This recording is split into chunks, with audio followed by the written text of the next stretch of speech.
Inkuru mbi yongeye kumvikana mu karere ka Nyarugenge. Mu karere ka Nyarugenge habereye impanuka iteye ubwoba. Nimvuga impanuka wumve imodoka iri mu bwoko bw'amakamyo ndetse yitwa Fawa yagonze umunyonzi hafi yo kwasiga ubuzima. Twari tuzi ko uno munyonzi yasize ubuzima kubera ko nkuko mubibona igare ryinjiye mu ikamyo neza nkuko mubibona. Ndetse uyu munyonzi yavugaga yuko avuye za Bishenyi, avuye za Kamonyi, mu gihe ino kamyo nayo yavaga Nyabugogo yerekera za Kamonyi nibwo iyi kamyo yagongaga umunyonzi. Nkuko twese dukeka ko uno munyonzi yaba yitabye Imana cyangwa yakomeretse bihagije.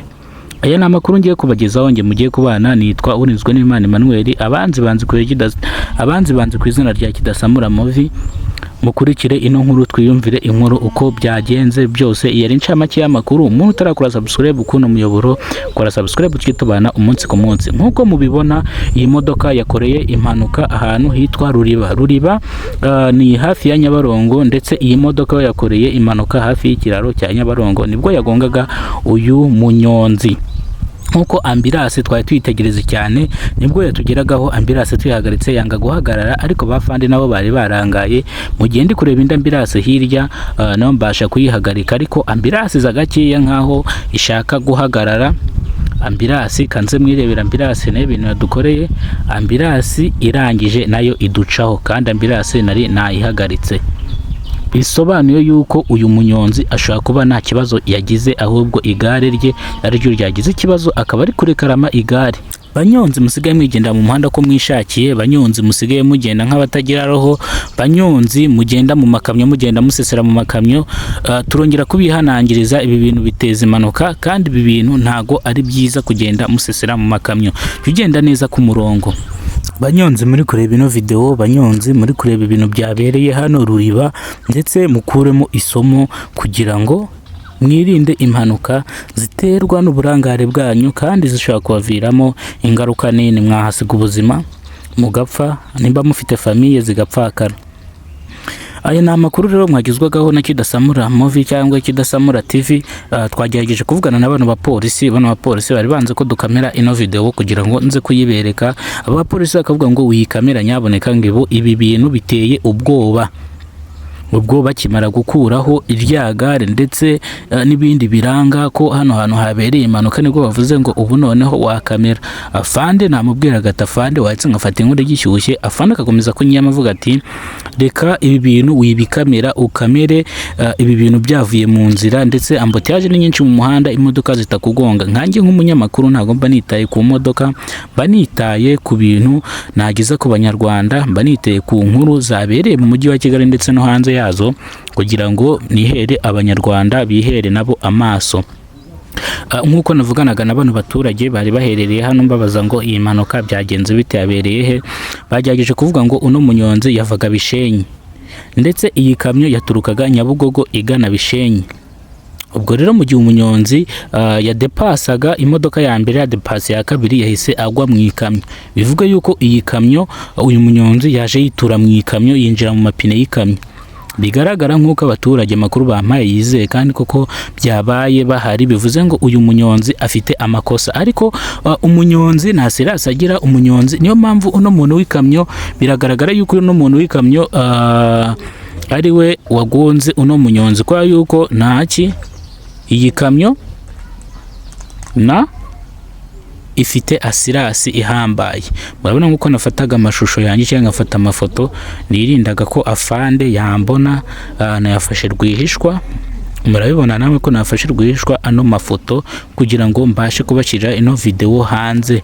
Nibwo afande yavuganaga n'uno muntu w'ikamyo, arimo bwa ati iyi kamyo ikuye mu nzira nubwo iri gare ryinjiye mu iyi kamyo, basi ukumvikana n'uno munyonzi niba nta kintu yabaye, ukajya kumuvuza cyangwa tugahamagara ambulance.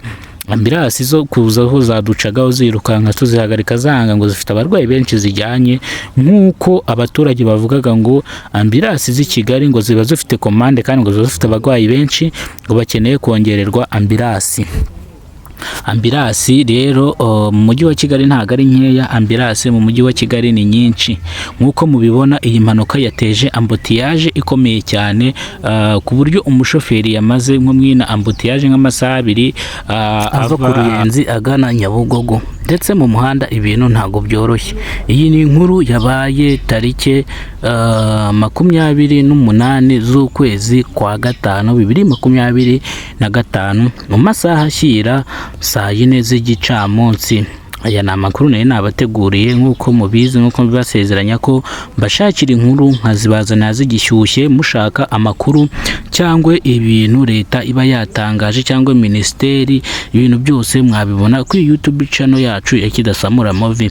Mbafitiye indi nkuru ngiye kubakorera mu kanya ya Chameleone ari kuza mu marangi hano mu Biryogo, yaje kurya ipirawu yo mu Biryogo. Koko mwibuke yuko uriya muri jendi wacu ari umuri jendi twemera cyane, yakuriye mu Biryogo, yari umukarani ndetse ikindi yari n'umukanishi. Rero dufite amavideo ari mu hano mu marangi arimo arya ipirawu. Mukanya turaje tubasohorere iyo video igishyushye tukirangiza iyi mpanuka yabereye Nyabugogo ahitwa nka Ruriba hano kuri Nyabarongo.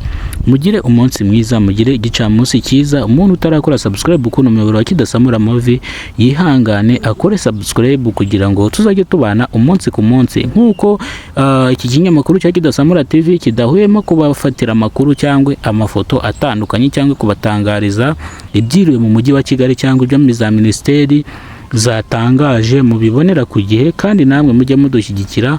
Ikintu cya mbere mukore subscribe, support yanyu, inkunga yanyu dukeneye ni subscribe ndetse mukanasharinga, abanyarwanda bakajya bamenyera amakuru ku gihe. Ibyabereye mu mujyi wa Kigali bagomba kujya babimenyera ku gihe. Niyo mpamvu nanjye nafashe urugendo rwo kujya mbashakira amakuru. Iki kiganiro dukora cyitwa Iwacu mu Ntara. Umuntu utarakora subscribe nkuko nakomeje ngaruka ku kantu ka subscribe, mukore subscribe. Kitwabanaga ku ino YouTube nitwurinzwe n'Imana Emmanuel, abanzi banze ku izina rya Kidasamura. Tubafite undi munyamakuru witwa Gatete Olivier. Gatete Olivier ni umwambasaderi wacu, abari ko dushakira amakuru hanze. Gatete Olivier, mujye kuri Zafu TV Rwanda mukore subscribe, naho amakuru abahari kandi anoze meza cyane. Zafu TV Gatete Olivier, turagutegereje n'inkuru ya mukanya ugiye kudushyiriraho.